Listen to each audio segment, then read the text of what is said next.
Welcome to Season 4 of the K4 Business Podcast. Question to the audience. How do you actually know if a passive real estate deal is safe before you put your money in? Our guest will break down how to vet syndication deals with confidence, what red flags to avoid, and the simple steps busy professionals can use to protect their capital while growing long-term wealth. Our guest today is Wayne Courreges III from CREI Partners. He's the managing partner of this firm, where he helps busy professionals build generational wealth through passive investments in commercial real estate syndications. Based in Central Texas, he leads the full investment lifecycle from investor relations as the firm's lead sponsor and general partner, overseeing more than 60 million in assets across Texas, Louisiana, and Alabama. Wayne focuses on acquiring apartment communities and developing RV, boat, and business storage assets in markets with strong fundamentals, all with a clear goal to protect investor capital, deliver high yield returns, and positively impact local communities. His real estate journey began during his service as a U.S. Marine Corps corporal, and after completing his service in 2007, he spent 16 years with CBRE and then went into full-time investment leadership at CREI Partners. Wayne, absolute pleasure having you here today. Thank you so much. I know you're on a big road trip yourself. And do you have a favorite quote or saying? I would say never assume. It only makes an ass out of you and me. Been there, done that. I've got my own T-shirt that says, "Hey, tag, you're it." So you started your real estate journey while you were in the Marine Corps. How did that spin up from hi, yes sir, 2 bags full, sir, and how much faster to moving money to property? It's a good question. So in high school, I actually got my first exposure to real estate. I was dating someone, and her dad was a big real estate developer in the Austin, Texas area. And so I was really fascinated at real estate at an early age, mostly just, again, just due to that exposure that I saw with her family. So when I went into the Marine Corps, it was 2003. So, Operation Iraqi Freedom was going on and such, but I was stationed in 29 Palms, California. And I was 19 at that time and decided that, if I can try to get a loan and go buy a 2-bed, 1-bath property right outside base and rent it out. And so that's what I did.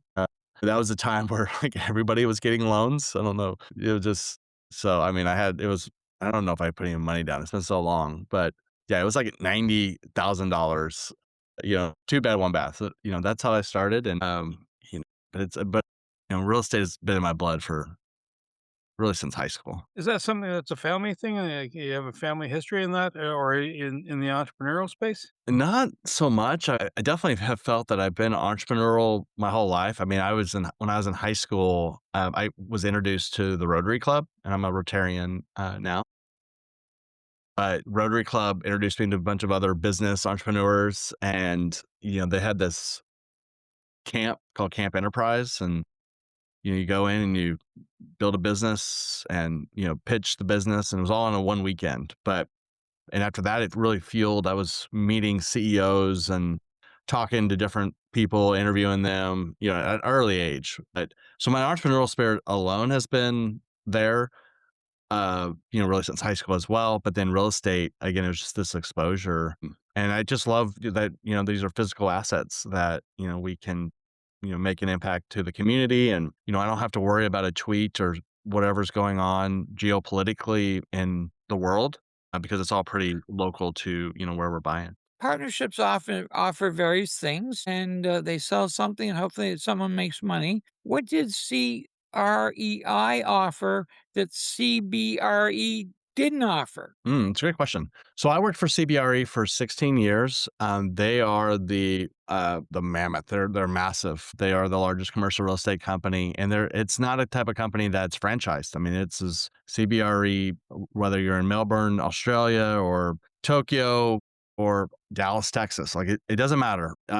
The company operates and manages the same, which is great because you have clients out there who own, mostly institutional clients. Think of MetLife, JP Morgan, TIAA-CREF. A lot of these institutional groups, they own real estate. But they don't want to manage. They don't want to be in the data. That's not their core business. So they'll hire a CBRE, a Jones Lang LaSalle, one of those large companies that can manage their assets no matter where they are in the world. And they do it the same. So their financial reports that are received the same. They would maybe have a special point of contact within the company. So as far as, so that was, from CBRE, and CBRE touches every aspect, development, property management, accounting services, project manage. I mean, it just every aspect of commercial real estate. So, the clients that I was working for, I was a third party, property manager and, not owning any of the asset. And so really in 2019, I had finished my MBA about that time.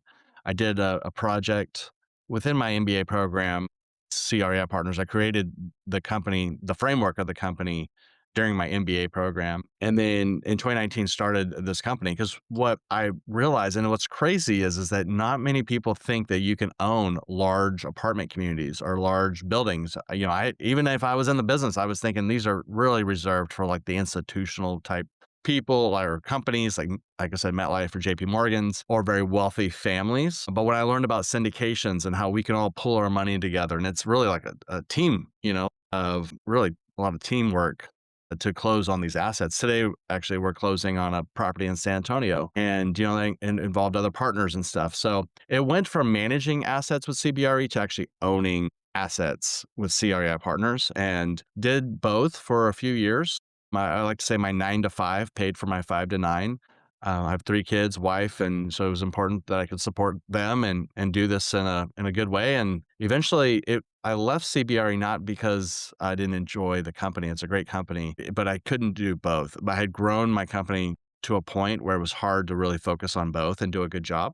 So I, stepped out and went all in on myself. That sounds like a perfect Cinderella story, The pumpkin, let's ride the pumpkin into this and into the But I will say that it's not all roses and rainbow. Like any entrepreneurial journey, as you know, it's just, you know, to get to closing today on this property took a lot of stress and calls, figuring it out. I mean, nothing is easy, especially in this markets. Cinderella stories happen, sort of like that iceberg. You see all the work is happening below the water, and all you see is that tip of the iceberg. But a lot of work and discipline, grit are required in this business. So when you're bringing things together and you're talking to people, hi, we want to put your money into something, and they're going to be the passive investor. What frame of mind do they have to be in? Because we've talked to different people about investing money, and some of them do much kind of what you're doing, or they're the brokers for finding the coin, and they deal with folks like yourself. And but what do you have to have in the investor's mindset? Like, what do they have to turn on and get understood right quick, so that that they'll be at peace with what was how things are going to unfold? Yeah, I would say first off, starting with where you are financially. This, even though when I say teamwork, people pulling in their money, it's really for our CRI partners, we're focused on accredited investors. Accredited investors, this whole business is governed by the Security Exchange Commission in the United States. So the SEC sets guidelines, and for us, accredited investors is who we bring into our deals. So they meet certain income or net worth requirements. I would tell anybody, don't invest your last $50,000 into a real estate syndication. One, it's trapped into that deal until it were to sell or refinance. This is not a liquid investment.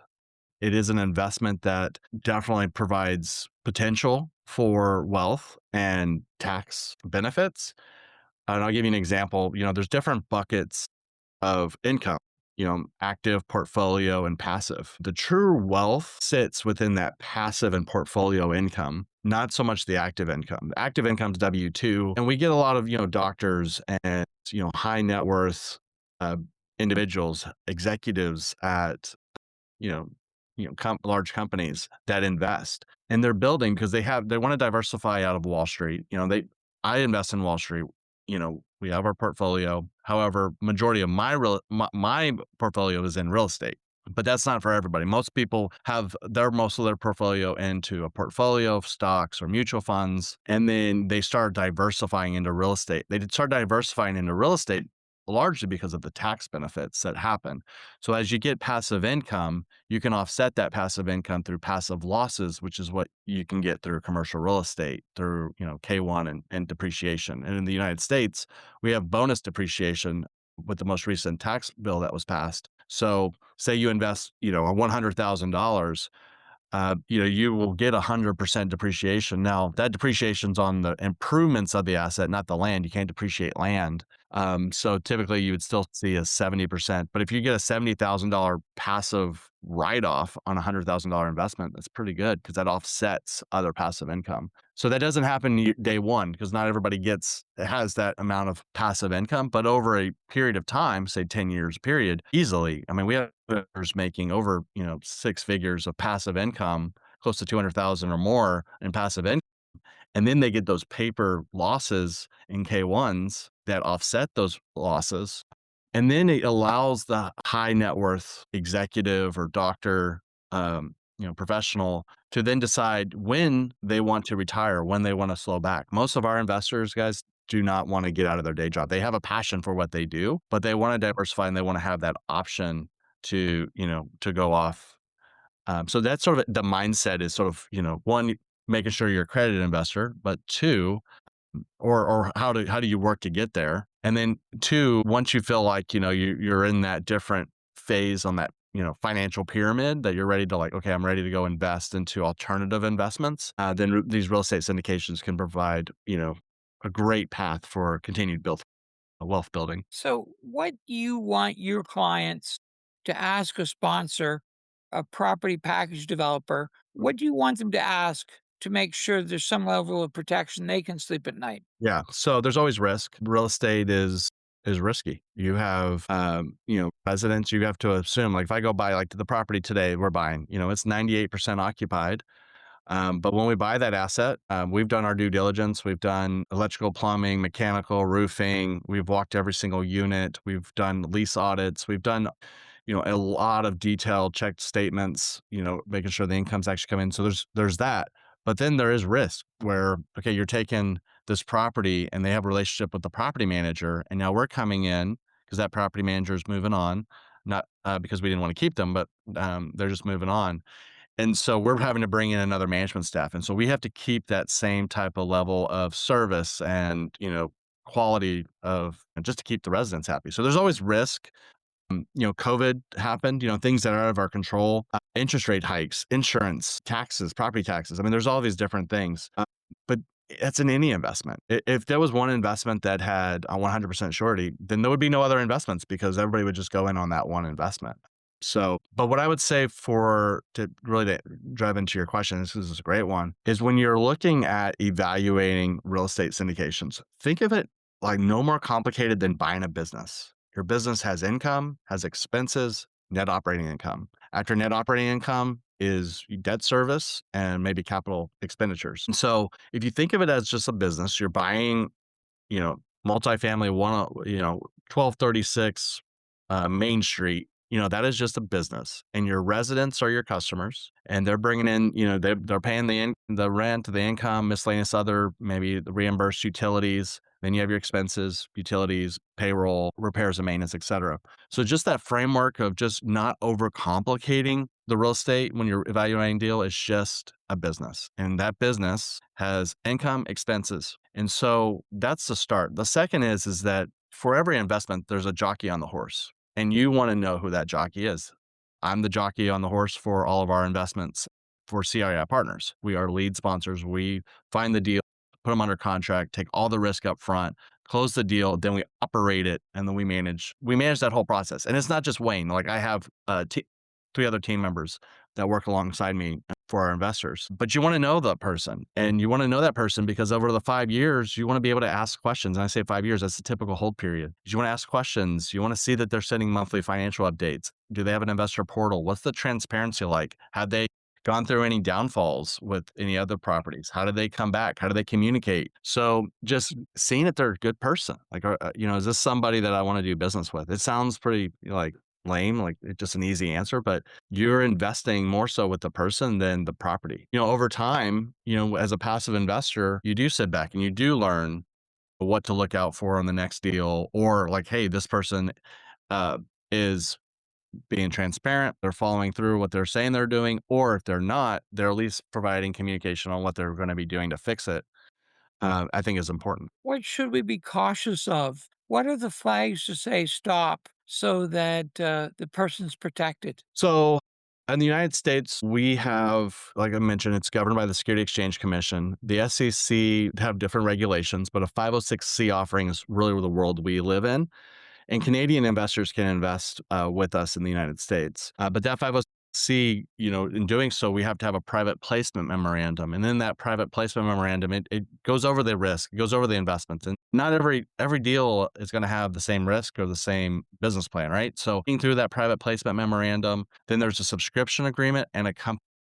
Typically, you're not going to be able to make any changes to those agreements, but having an attorney review or you reviewing and just making sure you're comfortable with those documents is step one. If you don't have a company agreement in place, because remember, it's like buying a business, there's a limited partnership or a limited liability company that owns this asset. And within that asset, who's the managers and who's the members, limited partners, general partners. I mean, from a step one, it just make sure you have the paperwork. And even if the presentation is like, oh, we're going to 2.5x your investment, the presentation is marketing material. What really matters is what's in that private placement memorandum, what's in that subscription document and the company agreement. So that would be something is, spend time, talk to them. Also, if you're investing in real estate, having that real estate attorney is wise, but also getting your tax person. And this is not H&R Block. Like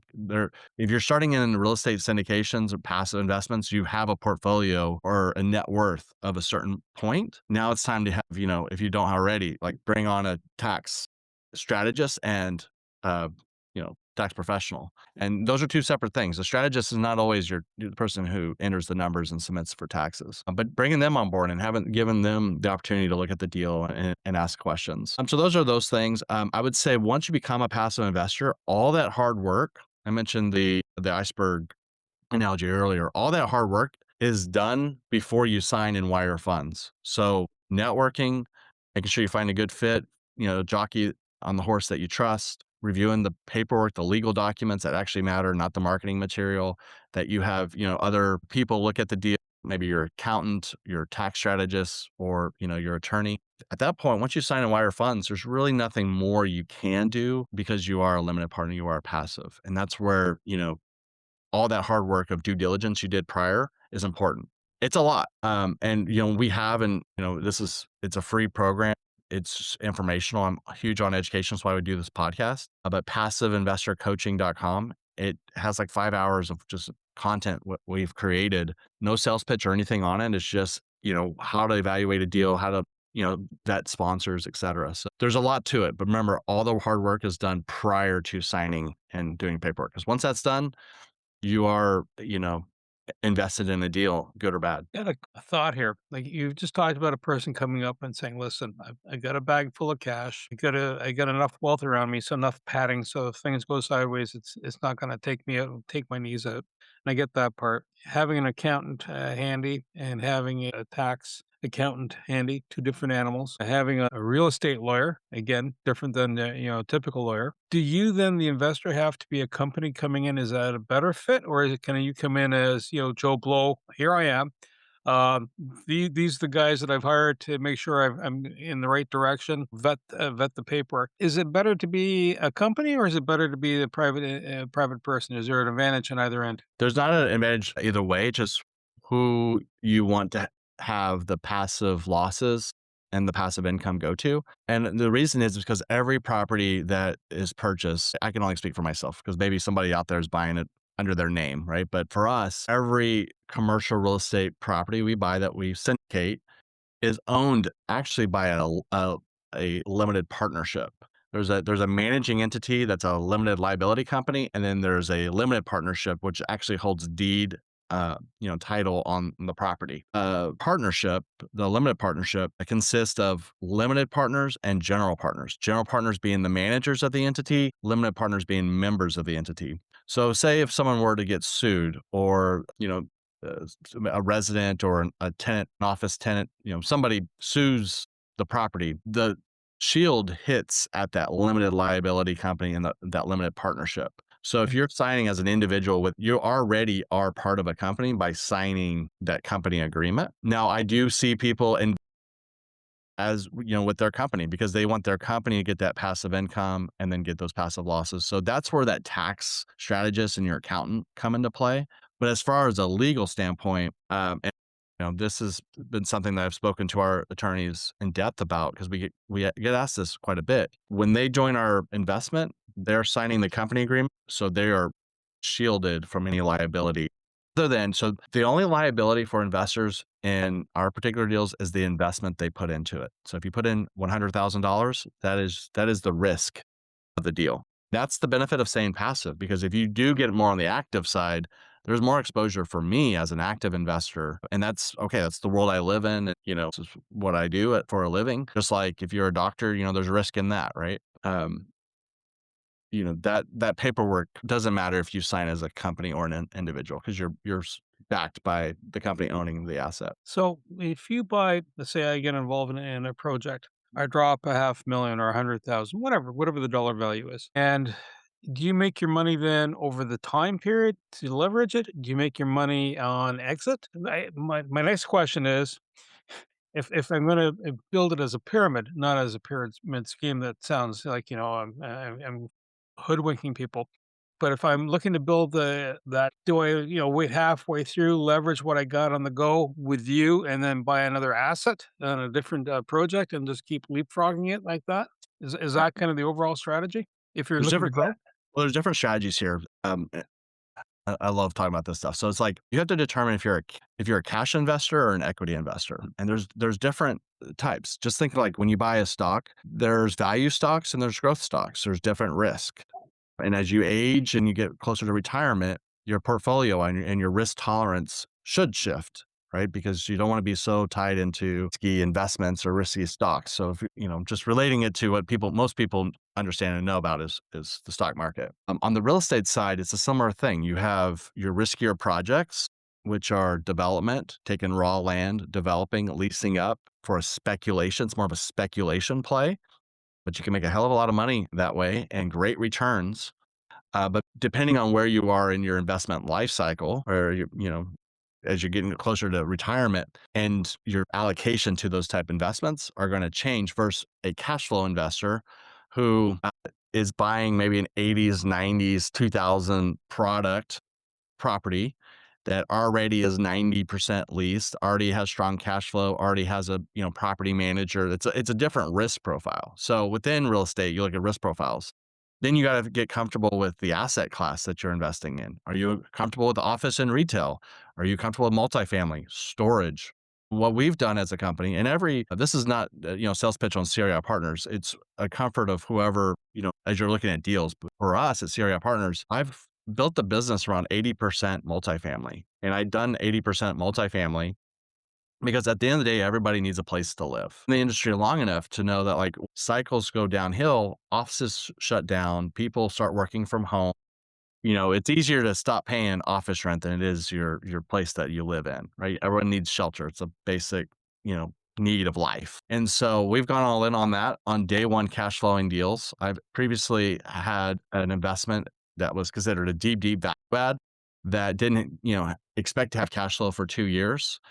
And I hated that project because that project, there's a dopamine hit every quarter when we send distributions. So we've shifted 80% multifamily, full focus on multifamily with quarterly distributions. They have to cash flow day one. This property we're buying today that we're closing on, January, we'll send our first distribution. 20% of the rest of our portfolio is more of that speculative. We're developing a 150 unit multifamily. We're developing a Marriott hotel. We're developing an office retail. I've developed storage. We've done build to rent communities. We can talk about build to rent communities if we want.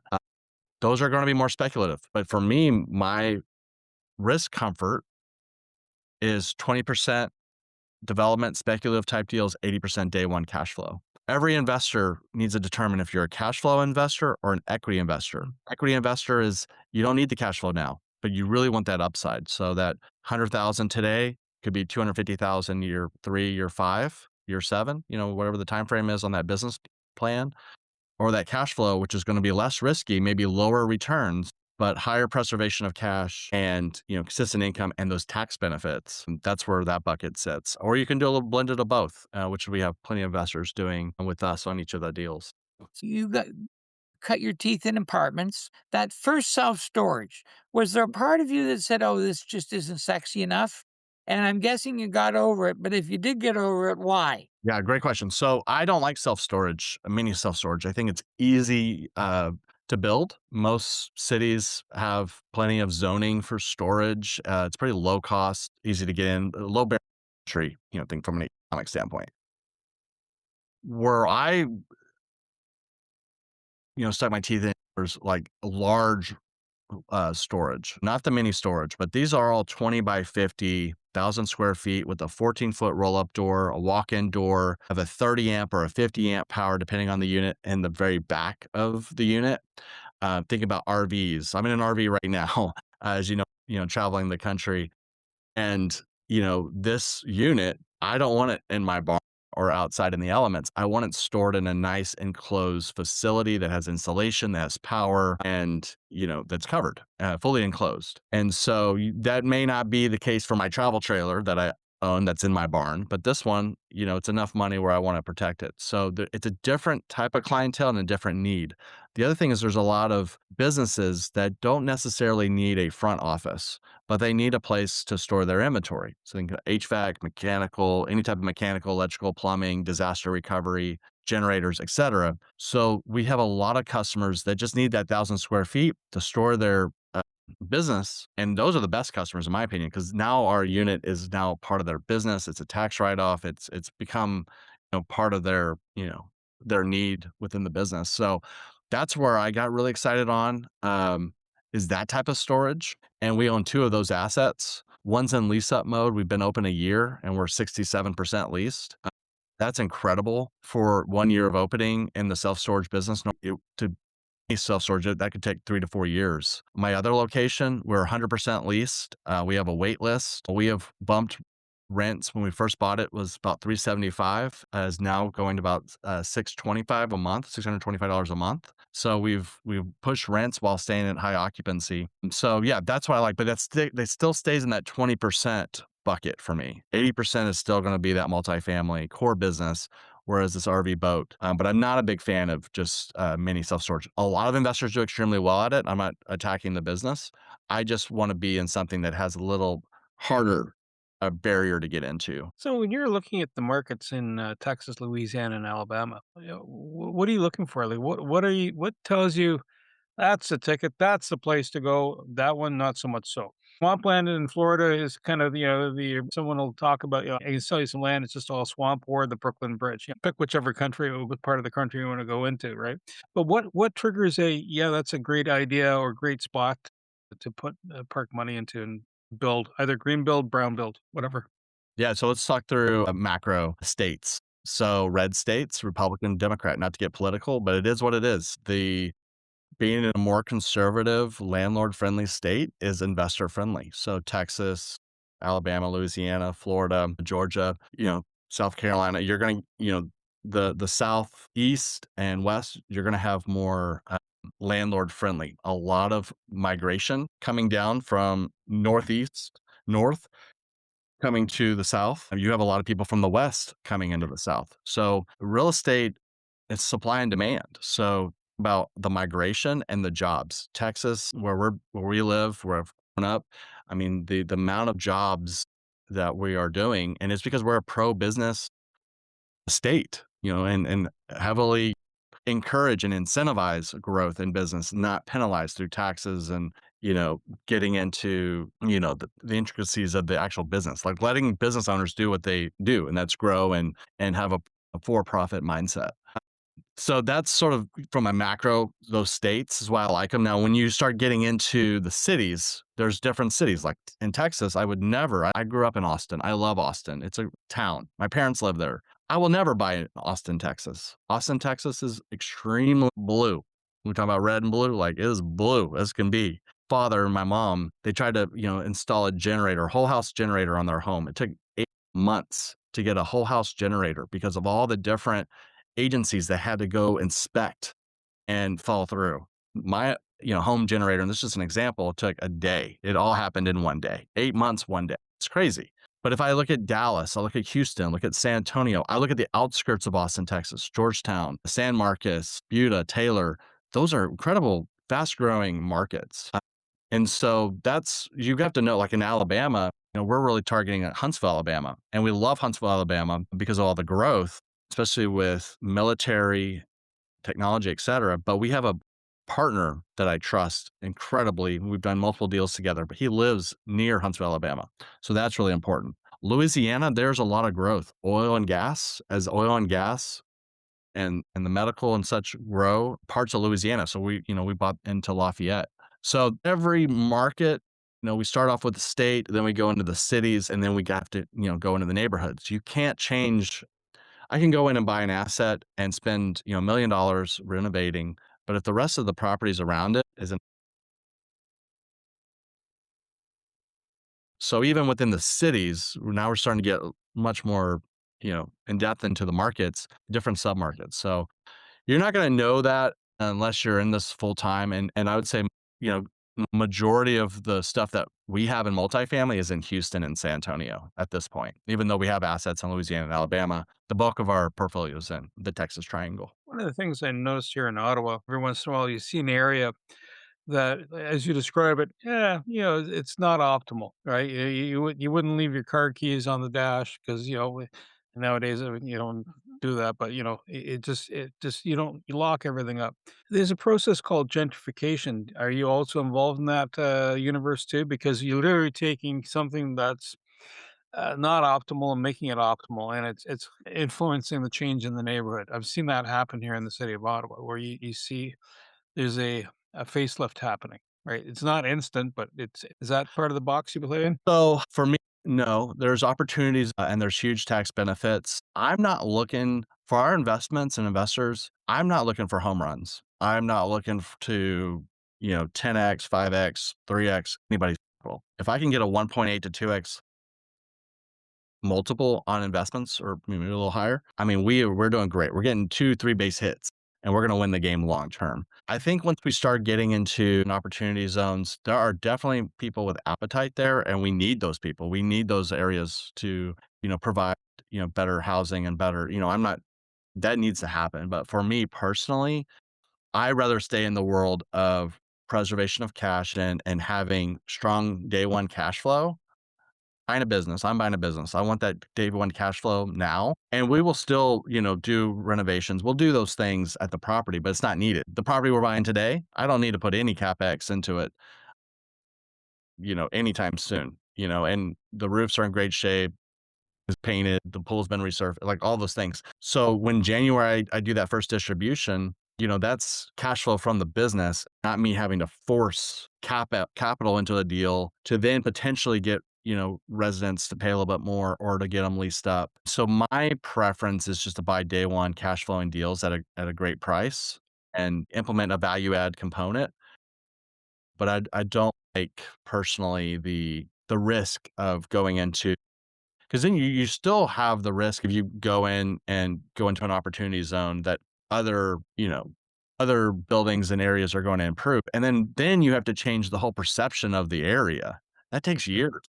And it just, for me, it's not in my comfort zone. However, it's needed. And I think people do really well at it. It's just not my appetite. I understand being patient with your capital, but let's say your needs substantially change. Is there an exit strategy over a period of some time where you can get out even with penalties, or you're in till it sells? Yeah, it's a great question. And it all goes back to that company agreement and that subscription agreement. So every deal will have, every sponsor will have different stance on it. Maybe they allow that person to sell their shares to another person, another company. Maybe there's that. At CRI Partners, we do not allow that. Like it's, you've invested into a deal being used to maybe pay for the payment of the property or implement the business plan strategy. If there's a one-off, like, something crazy, then yeah, we're human. We will see what we can do. But by the paperwork, that's not an option. So, but every group is going to be a little different. That paperwork, that's where it just really matters. Even if someone says, yeah, you can do it. What, like at the end of the day, like what is the legal, four corners of a page say you can do? So that's what I would say. Just look at the documents, see if it's, and if that's important, to you, then maybe, real estate syndications aren't the correct investment. Maybe it's more of a REIT where it's like kind of stuff. You're not owner of the asset. You don't get the tax benefits, but there are real estate investment trusts that you can buy into, and it's more like owning shares, like stock. So, that would be my thoughts on that. Things happen, one-offs may occur, but for CRI partners, it's, once you've invested, you're a partner on the deal till we refinance or sell. Generational wealth. I've heard people talk about this. In other words, it's one thing, I'm going to invest money now. I'm going to realize my gains between any short term or long term, like 5 or 10, maybe 15 years out. But some people, they amass a fortune, and people speak of old money, right? And basically, it's been sitting there in different forms, and there've been folks that have come along, and probably in the real estate industry. Is that something that you can help a person establish? Here's your foothold, and is that like, although you have a 10-year map out to you either looking to exit out yourself, or go for the next 10, right? If everything goes really well, is generational wealth a component then that you would tie into this, and how would you do that? Yeah, we have a lot of investors who they are putting investments in their kids' names or their family trust. It's they don't need the cash flow now, but they're building it up for their future, generations. That, you know, there's a saying, out there, 90% of the, millionaires get through real estate, but now, millionaire is not the golden standard anymore. I think most people can be millionaires in their lifetime if they just invested in the stock market. But if you start getting into real estate, you're looking at it different from the depreciation, the tax standpoint, that cash flow that we're talking about, and just the diversification. So in talking with any large, you know, investor that is looking to diversify, just understanding, where their current investments are and what they're looking to get out of from a real estate. And it goes back to that cash flow or the equity. If they're a cash flow investor, we will find them more conservative type deals like the property we're buying today. That's a day one cash flow built in 1981, solid building in a great location. Where if they're looking to like have some of their allocation towards development, we're building that multifamily. And one of those investors is doing $4.5 million into that development. And they're not getting cash flow on that until it's built. But that is a huge strategy, and it's going to do extremely well for them, once we lease up and, sell the asset. So absolutely, definitely would love, more of those type conversations. I also want to make sure that just like as any investment does have risk, and me as the jockey will do everything I can. My fiduciary and my work ethic and my grit is to protect capital and to do what we say we're going to do. And if I feel like that investor and I can connect, see eye to eye, have similar values, then yeah, well, there's definitely opportunities for growth and have that generational wealth down the road. The biggest thing on generational wealth a huge part of that is tax strategy. And so I have investors, and I'm happy to put anybody who listens to this call or this podcast to want to talk to those people. They pay zero in taxes, and they get six-figure in income, those depreciation, those losses. Now, there are catch-up taxes. There are other ways. And then we can talk about that generational wealth through 1031 exchanges, sell the asset, pull that into another investment. There's different vehicles for that. Or to your point, just continue doing syndications and then really just wait till you die. And then your family, pay taxes on, the rate at that time. They're not paying the accrued taxes over the years. There's different ways to look at it and have great income and generational wealth, through real estate, but taxes and that has to be part of the conversation with any investor. What is risk impact? I hear these terms bandied about. What is risk impact? What's it mean? Risk impact. I don't know. Can you tell me more about it? I mean, Well, Bernie, so there's a risk impact. So if something goes sideways, right? What's the fallout to you? And then there's also the risk probability. So and I guess the question is, how do you balance that out? Like either yourself or you're talking to somebody. What's that fine line, right? Like you said earlier, if everything's 100% guaranteed, that's the one everybody's going to go to, right? But that ain't so. Yeah, how do you? Is it like 20% risk, 80% yield? Yeah, and you can have a great investment like the deal that we're buying today. Going back it's a great investment, cash flows. But if we suck at what we do, it's going to be a horrible investment. So you got to know that the person who's running the show, the team, what's their experience, and what's their day-to-day plan to execute on the deal. So I would say from a risk standpoint, going back to, whatever your initial investment is, that is the risk for the passive investor. So that's what you have to be willing, to lose if you invest in this type of alternative investment. And, people invest in oil and gas and, crypto, and maybe buying into your brother-in-law's business. I mean, there's different investments and different risk. This definitely sits in that alternative investment. But I would say real estate as a whole, and this is just my opinion, but having been in this industry almost 18 years, it's a brick and mortar business. The business itself, unless there's a massive flood or hurricane, earthquake, and even then it's insured, so it's going to be rebuilt. The physical asset risk is less than, say, what I would say like a paper investment with stocks, where something or someone or some other company, something can happen to disrupt the market.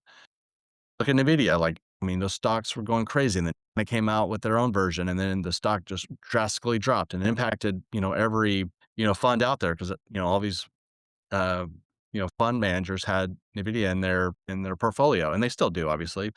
You don't get that with real estate, Yeah, it may not be as sexy with 20, 30% annual returns year one, but if I can give you 4 to 7% cash flow year over year, and then at year 5 sell and make a profit, 5% average annual return through the hold period, in a much more stable, don't have to worry about what's going on in social media, or who the president of the United States is, or what's going on overseas, or, what happens anywhere, other than what's happening within that 1 mile radius of that asset. So there's different risk profile, risk impact on that as well, that I think is important. Wayne, a lot of our listeners from the States heard Canadians can also invest with you.